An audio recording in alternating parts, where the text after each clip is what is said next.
ಇದರಲ್ಲಿ ಈಶ್ವರ್ ಖಂಡ್ರೆ ಅವರ ಅಧ್ಯಕ್ಷತೆಯಲ್ಲಿ ನಡೆದ ಕೆಡಿಪಿ ಸಭೆ ಅಕ್ಷರಶಃ ಬಿಜೆಪಿ ಶಾಸಕರು ಹಾಗೆ ಕಾಂಗ್ರೆಸ್ನ ಎಂಎಲ್ಸಿ ಕೈ ಮಿಲಾಯಿಸುವ ಹಂತಕ್ಕೆ ಹೊಟ್ಟೋಯ್ತು. ಅಸಲಿಗೆ ಜಗಳ ಆಗಿದ್ ಯಾಕೆ, ಯಾರ ಆರೋಪ ಸತ್ಯ, ಯಾರ ಆರೋಪದಲ್ಲಿ ಹುರುಳಿಲ್ಲ, ಈ ಚರ್ಚೆ ನಿನ್ನೆಯಿಂದ ಕೂಡ ರಾಜಕೀಯ ವಲಯದಲ್ಲಿ ನಡೀತಾ ಇದೆ.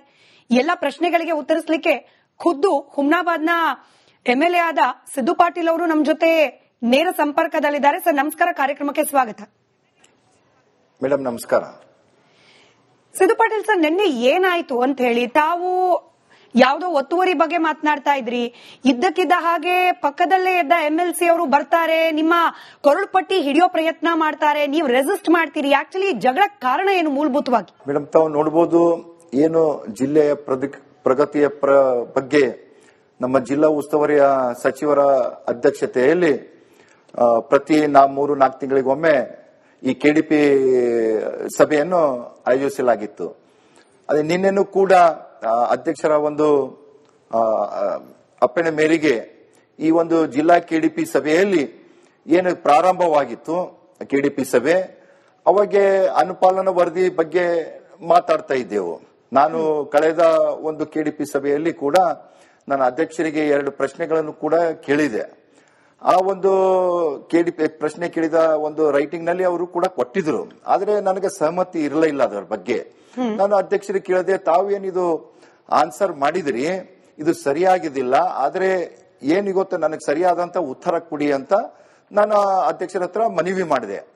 ಅಧ್ಯಕ್ಷರು ಅಂತಂದ್ರು, ಇಲ್ಲ ಏನಾಗಿದೆ ತಾವು ವಿಸ್ತಾರವಾಗಿ ಹೇಳಿ ಅಂದಾಗ ನಾನು ಹೇಳಿದೆ, ಏನ್ ಹುಮ್ನಾಬಾದಿನ ಸರ್ವೆ ನಂಬರ್ 204, 205 ಏನ್ ಇವತ್ತು ಅರಣ್ಯ ಇಲಾಖೆ ಮತ್ತೆ ಕಂದಾಯ ಇಲಾಖೆ ಇದೆ, ಅಲ್ಲಿ ಏನು ನಮ್ಮ ಹುಮ್ನಾಬಾದಿಗೆ ತಾಲೂಕಾ ಹಾಸ್ಪಿಟಲ್ಗೆ ಒಂದು 5 ಎಕರೆ ಜಾಗ ಬೇಕಾಗಿತ್ತಂತ ನಾನು ಕೆಡಿಪಿ ಬಹಳಷ್ಟು ದಿನಗಳಿಂದ ಸರ್ಕಾರಕ್ಕೂ ಮತ್ತು ಸಂಬಂಧಪಟ್ಟ ಸಚಿವರಿಗೆ ಮತ್ತೆ ನಮ್ಮ ಉಸ್ತುವಾರಿ ಸಚಿವರಿಗೆ ನಾನು ಮನವಿ ಪತ್ರನೂ ಕೂಡ ಕೊಟ್ಟೆ. ಮತ್ತೇನು ನಮ್ಮ ಮಕ್ಕಳು ಓದ್ತಾ ಇದ್ದಾರೆ ಇಲ್ಲಿ ಡಿಗ್ರಿ ಕಾಲೇಜ್ಗೂ ಕೂಡ ಜಾಗ ಇಲ್ಲ. ಇವತ್ತೇನು ನಮ್ಮ ಸರ್ಕಾರ ಜಾಗ ಇದೆ, ಕಂದಾಯ ಇಲಾಖೆ ಇರಬಹುದು, ಅರಣ್ಯದ ಇರಬಹುದು, ಆ ಒಂದು ಜಾಗದಲ್ಲಿ ನಮಗೆ ಕೊಟ್ಟರ ನಮ್ಮ ಜನರಲ್ ಹಾಸ್ಪಿಟಲ್ಗೆ ಮತ್ತು ಡಿಗ್ರಿ ಕಾಲೇಜಿಗೆ ಒಳ್ಳೇದಾಗ್ತದಂತ ನಾನು ಪ್ರಸ್ತಾವ ಹೇಳಿದೆ. ಮತ್ತೆ ಇಲ್ಲ ಅದು ನೋಡಿ ಮಾಡಿಕೊಡ್ತಾ ಅಂದಿರಿ. ಇನ್ನೊಂದು ಪ್ರಶ್ನೆ ಇತ್ತು, ಬೀದರ್ ನಲ್ಲಿ ಏನು ಚಿಕ್ಪೇಟ್ ಹತ್ರ ಅಲ್ಲಿ ಸರ್ವೆ ನಂಬರ್ 30, 31, 34 ಅದರಲ್ಲಿ ಸುಮಾರು 48 ಎಕರೆ ಜಾಗ ಶ್ರೀ ನಾನಕ್ ಜೀರಾ ಸಾಹೇಬ್ ಫೌಂಡೇಶನ್ ವತಿಯಿಂದ 48 ಜಾಗ ಇದೆ, 48 ಎಕರೆ ಜಾಗ.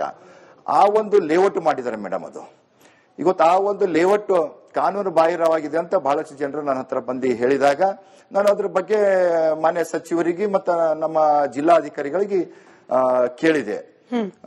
ಕೇಳಿದಾಗ ಅವ್ರ ಉತ್ತರ ಸರಿಯಾಗಿದ್ದಿಲ್ಲ ಅಂತ ನಾನು ಮತ್ತೆ ಅವರಿಗೆ ಪ್ರಶ್ನೆ ಮಾಡಿದೆ. ಸರ್ ಇದು ಆ ತರ ಇಲ್ಲ, ಮೊನ್ನೆ ಏನು ನಮ್ಮ ಬೀದರ್ ಅರ್ಬನ್ ಡೆವಲಪ್ಮೆಂಟ್ ಅಥಾರಿಟಿಲಿಂದ ಏನು ಒಂದು ಸಭೆ ಆಗಿತ್ತು, ಆ ಒಂದು ಸಭೆಯಲ್ಲಿ ಕೂಡ ಇವು ಎಲ್ಲವೂ ಕೂಡ ನ್ಯೂನತೆಗಳಿದೆ. ಈ ಲೇಔಟ್ ಮಾಡೋದ್ರಾಗ ಏನ್ ಇವತ್ತ ಬಾಯ್ಲರ್ಸ್ ಇದೆ, ಆ ಫೌಂಡೇಶನ್ ಇರೋದು ಮೇಡಮ್ ನಾನ್ ಪ್ರಾಫಿಟೇಬಲ್ ಆರ್ಗನೈಸೇಷನ್ ಇದೆ ಮೇಡಮ್. ಈಗ ಯಾವುದೇ ಫೌಂಡೇಶನ್ ಇತ್ತು ಕೂಡ ಅಂತಂದ್ರ ಅಲ್ಲಿ ಯಾವುದೇ ಪ್ರಾಫಿಟ್ ತಗೋಬೇಡದಂತ ಆ ನಾಮ್ಸ್ ಬಾಯ್ಲರ್ಸ್ ನಲ್ಲೇ ಕೂಡ ಇದೆ. ಮತ್ತೆ ಏನು ಇವತ್ತ ಮಾಸ್ಟರ್ ಪ್ಲಾನ್ ಪ್ರಕಾರ ರೋಡ್ ಎಲ್ಲಿ ಬಿಡಬೇಕಾಗಿತ್ತು ಅದನ್ನು ಕೂಡ ಬಿಟ್ಟಿಲ್ಲ. ಮತ್ತೆ ಸರ್ಕಾರಕ್ಕೆ ಏನು CA-ಸೈಟ್ ಮತ್ತೆ ಗಾರ್ಡನ್ ಜಾಗ ಅದನ್ನು ಕೂಡ ಅಂತಂದ್ರೆ ನೀವೇ ಹೇಳಿದ ಈ ಚಿಕ್ಪೇಟ್ನ ಸರ್ವೆ ನಂಬರ್ 30, 31, 34 ಇದ್ರ ಬಗ್ಗೆ ನಿಮಗೆ ಜಾಗ ಅಥವಾ ಅದು ಸೇರಿದ ಫೌಂಡೇಶನ್ ಬಗ್ಗೆ ಕಾಳಜಿ ಇಲ್ಲ. ಇದರಲ್ಲಿ ಭೀಮಾರಾವ್ ಪಾಟೀಲ್ ಅವರ ಮಗನ ಇನ್ವಾಲ್ವ್ಮೆಂಟ್ ಇದೆ ಅನ್ನೋದು ನಿಮಗೆ ಹೆಚ್ಚು ಆಸಕ್ತಿ ಕಾರಣವಾಗ್ತಿದೆ. ಹಾಗಾಗಿ ಇದೇ ವಿಚಾರವನ್ನ ಡೆಲಿಬ್ರೇಟ್ ಆಗಿ ಪದೇ ಕೆಡಿಪಿ ಸಭೆಯಲ್ಲಿ ನೀವು ಪ್ರಸ್ತಾಪ ಮಾಡ್ತಿದ್ದೀರಿ ಅನ್ನೋ ಆರೋಪ ಇದೆ. ಈಗ ನೋಡಿ ಮೇಡಮ್, ಸಾರ್ವಜನಿಕವಾಗಿ ನಾವು ಒಂದು ಜನಪ್ರತಿನಿಧಿಗಳು, ಸಾರ್ವಜನಿಕರು ಯಾವುದೇ ಕುಂದುಕೊರತೆ ತಗೊಂಡು ಬಂದಿದಾಗ ಅದು ನಿವಾರಣೆ ಮಾಡೋದಂತ ನಮ್ಮ ಕರ್ತವ್ಯ ಇದೆ ಮೇಡಮ್. ಇವತ್ತ ಆ ಏನು ಫೌಂಡೇಶನ್ ಇದೆ, ಶ್ರೀ ನಾನಕ್ ಜೀರಾ ಸಾಹೇಬ್ ಫೌಂಡೇಶನ್ ಏನಿದೆ, ಅದು ಮೈನಾರಿಟಿ ಜನರಿಗೆ ಸೇರಿದ್ದು, ನಮ್ಮ ಸಿಖ್ ಜನರಿಗೆ ಸೇರಿದ ಅಂತ ಒಂದು ಭೂಮಿ ಇದೆ ಮೇಡಮ್. ನಾನು ಹೇಳೋದಿಷ್ಟೇ, ಇವತ್ತೇನು ಆ ಒಂದು ಫೌಂಡೇಶನ್ ಇದೆ, ಇವತ್ತೊಂದು ಸಿಖ್ ಜನರು ಅಲ್ಲೇನು ಬರ್ತಾರೆ, ಇವತ್ತ ಪವಿತ್ರವಾದಂತ ಒಂದು ಸ್ಥಳ ಇದೆ. ಇವತ್ತು ಇಡೀ ಭಾರತ ದೇಶದಿಂದ ಇಲ್ಲಿ ಗುರುನಾನಕ್ ಇದು ಒಂದು ಪುಣ್ಯ ಭೂಮಿನಲ್ಲಿ ಬಂದು ಇವತ್ತು ಆಶೀರ್ವಾದ ಪಡ್ಕೊಂಡು ಹೋಗ್ತಾ ಇದಾರ.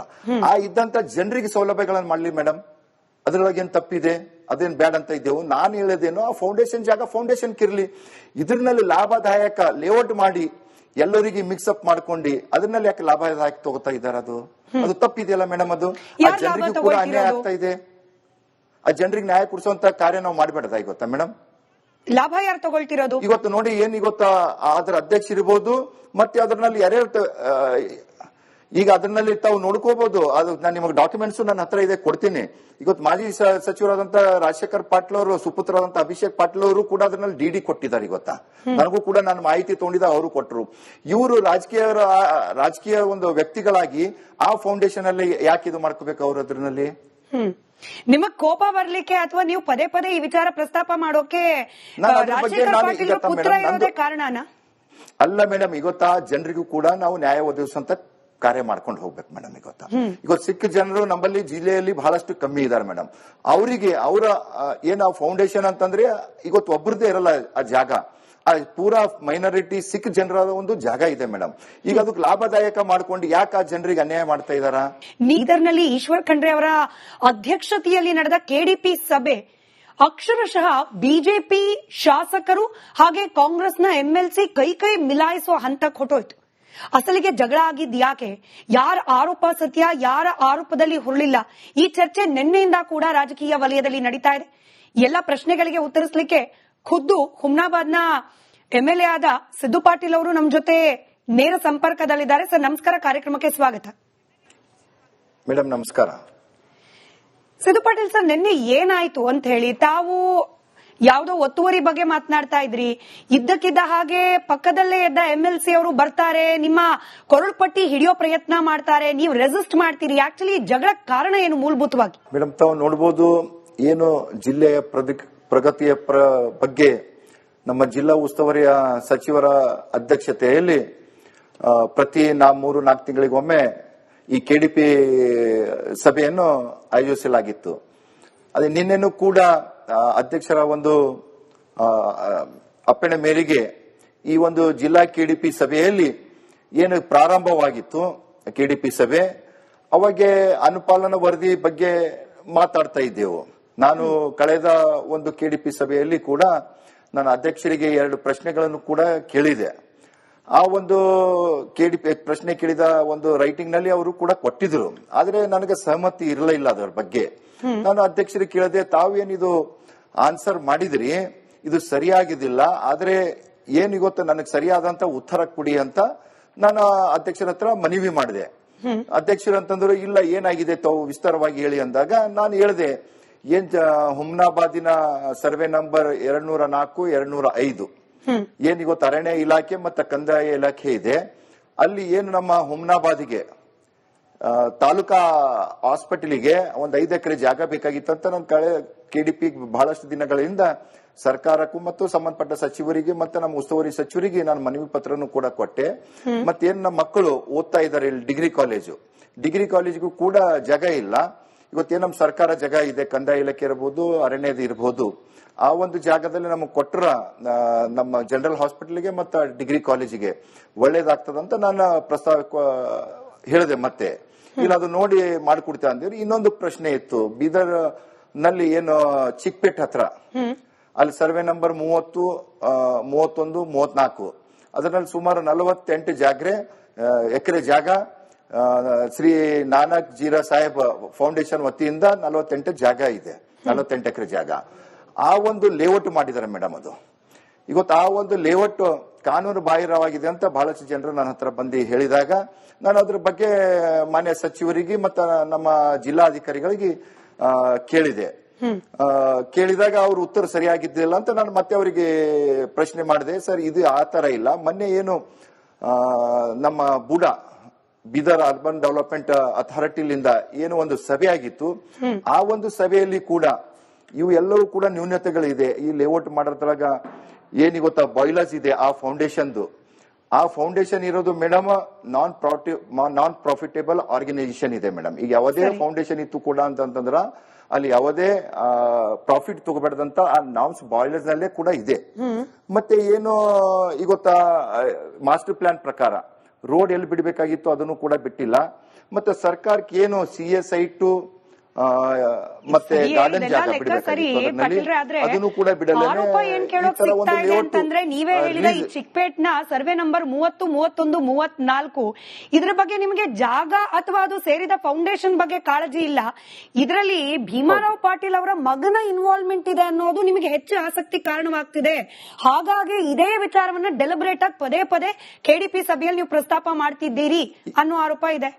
ಈಗ ನೋಡಿ ಮೇಡಮ್, ಸಾರ್ವಜನಿಕವಾಗಿ ನಾವು ಒಂದು ಜನಪ್ರತಿನಿಧಿಗಳು, ಸಾರ್ವಜನಿಕರು ಯಾವುದೇ ಕುಂದುಕೊರತೆ ತಗೊಂಡು ಬಂದಿದಾಗ ಅದು ನಿವಾರಣೆ ಮಾಡೋದಂತ ನಮ್ಮ ಕರ್ತವ್ಯ ಇದೆ ಮೇಡಮ್. ಇವತ್ತ ಆ ಏನು ಫೌಂಡೇಶನ್ ಇದೆ, ಶ್ರೀ ನಾನಕ್ ಜೀರಾ ಸಾಹೇಬ್ ಫೌಂಡೇಶನ್ ಏನಿದೆ, ಅದು ಮೈನಾರಿಟಿ ಜನರಿಗೆ ಸೇರಿದ್ದು, ನಮ್ಮ ಸಿಖ್ ಜನರಿಗೆ ಸೇರಿದಂತ ಒಂದು ಭೂಮಿ ಇದೆ ಮೇಡಮ್. ನಾನು ಹೇಳೋದಿಷ್ಟೇ, ಇವತ್ತೇನು ಆ ಒಂದು ಫೌಂಡೇಶನ್ ಇದೆ, ಇವತ್ತೊಂದು ಸಿಖ್ ಜನರು ಅಲ್ಲೇನು ಬರ್ತಾರೆ, ಇವತ್ತ ಪವಿತ್ರವಾದಂತ ಒಂದು ಸ್ಥಳ ಇದೆ. ಇವತ್ತು ಇಡೀ ಭಾರತ ದೇಶದಿಂದ ಇಲ್ಲಿ ಗುರುನಾನಕ್ ಇದು ಒಂದು ಪುಣ್ಯ ಭೂಮಿನಲ್ಲಿ ಬಂದು ಇವತ್ತು ಆಶೀರ್ವಾದ ಪಡ್ಕೊಂಡು ಹೋಗ್ತಾ ಇದಾರ. ಆ ಇದ್ದಂತ ಜನರಿಗೆ ಸೌಲಭ್ಯಗಳನ್ನು ಮಾಡ್ಲಿ ಮೇಡಮ್, ಅದ್ರೊಳಗೆ ಏನ್ ತಪ್ಪಿದೆ, ಅದೇನ್ ಬ್ಯಾಡ್ ಅಂತ ಇದ್ದೇವು. ನಾನು ಹೇಳೋದೇನು, ಆ ಫೌಂಡೇಶನ್ ಜಾಗ ಫೌಂಡೇಶನ್ ಕಿರ್ಲಿ, ಇದ್ರಲ್ಲಿ ಲಾಭದಾಯಕ ಲೇಔಟ್ ಮಾಡಿ ಎಲ್ಲರಿಗೆ ಮಿಕ್ಸ್ ಅಪ್ ಮಾಡ್ಕೊಂಡು ಅದನ್ನಲ್ಲಿ ಯಾಕೆ ಲಾಭದಾಯಕ ತಗೋತಾ ಇದ್ದಾರೆ? ಅದು ತಪ್ಪಿದೆಯಲ್ಲ ಮೇಡಮ್. ಅದು ಆ ಜನರಿಗೂ ಕೂಡ ಅನ್ಯಾಯ ಆಗ್ತಾ ಇದೆ. ಆ ಜನರಿಗೆ ನ್ಯಾಯ ಕೊಡಿಸುವಂತ ಕಾರ್ಯ ನಾವು ಮಾಡ್ಬೇಡದ ಗೊತ್ತಾ ಮೇಡಮ್? ಲಾಭ ಯಾರು ತಗೊಳ್ತಿರೋದು? ಇವತ್ತು ನೋಡಿ ಏನ್ ಅದ್ರ ಅಧ್ಯಕ್ಷರಿರ್ಬೋದು, ಮತ್ತೆ ಅದ್ರಲ್ಲಿ ಯಾರ್ಯಾರು ಈಗ ಅದ್ರಲ್ಲಿ ತಾವು ನೋಡ್ಕೋಬಹುದು. ಅದು ನಾನು ನಿಮಗೆ ಡಾಕ್ಯುಮೆಂಟ್ಸ್ ನನ್ನ ಹತ್ರ ಇದೆ, ಕೊಡ್ತೀನಿ. ಇವತ್ತು ಮಾಜಿ ಸಚಿವರಾದಂತ ರಾಜಶೇಖರ್ ಪಾಟೀಲ್ ಅವರು ಸುಪುತ್ರರಾದಂತ ಅಭಿಷೇಕ್ ಪಾಟೀಲ್ ಅವರು ಕೂಡ ಅದ್ರಲ್ಲಿ ಡಿಡಿ ಕೊಟ್ಟಿದ್ದಾರೆ. ನನಗೂ ಕೂಡ ನಾನು ಮಾಹಿತಿ ತಗೊಂಡಿದ್ದ, ಅವರು ಕೊಟ್ಟರು. ಇವರು ರಾಜಕೀಯ ಒಂದು ವ್ಯಕ್ತಿಗಳಾಗಿ ಆ ಫೌಂಡೇಶನ್ ಅಲ್ಲಿ ಯಾಕೆ ಇದು ಮಾಡ್ಕೋಬೇಕು ಅವರು? ಅದ್ರಲ್ಲಿ ನಿಮಗ್ ಕೋಪ ಬರ್ಲಿಕ್ಕೆ ಅಥವಾ ನೀವು ಪದೇ ಪದೇ ಈ ವಿಚಾರ ಪ್ರಸ್ತಾಪ ಮಾಡೋಕೆ ರಾಜಶೇಖರ್ ಪಾಟೀಲ್ ಪುತ್ರ ಇರೋದೇ ಕಾರಣನಾ? ಅಲ್ಲ ಮೇಡಮ್, ಜನರಿಗೂ ಕೂಡ ನಾವು ನ್ಯಾಯ ಒದಗಿಸುವಂತ ಕಾರ್ಯ ಮಾಡ್ಕೊಂಡು ಹೋಗ್ಬೇಕು ಮೇಡಮ್. ಇವತ್ತು ಸಿಖ್ ಜನರು ನಮ್ಮಲ್ಲಿ ಜಿಲ್ಲೆಯಲ್ಲಿ ಬಹಳಷ್ಟು ಕಮ್ಮಿ ಇದ್ದಾರೆ ಮೇಡಮ್. ಅವರಿಗೆ ಅವರ ಏನ್ ಫೌಂಡೇಶನ್ ಅಂತಂದ್ರೆ ಇವತ್ತು ಒಬ್ಬರದೇ ಇರಲ್ಲ ಆ ಜಾಗ, ಆ ಪೂರಾ ಮೈನಾರಿಟಿ ಸಿಖ್ ಜನರ ಒಂದು ಜಾಗ ಇದೆ ಮೇಡಮ್. ಈಗ ಅದಕ್ಕೆ ಲಾಭದಾಯಕ ಮಾಡ್ಕೊಂಡು ಯಾಕೆ ಆ ಜನರಿಗೆ ಅನ್ಯಾಯ ಮಾಡ್ತಾ ಇದಾರ?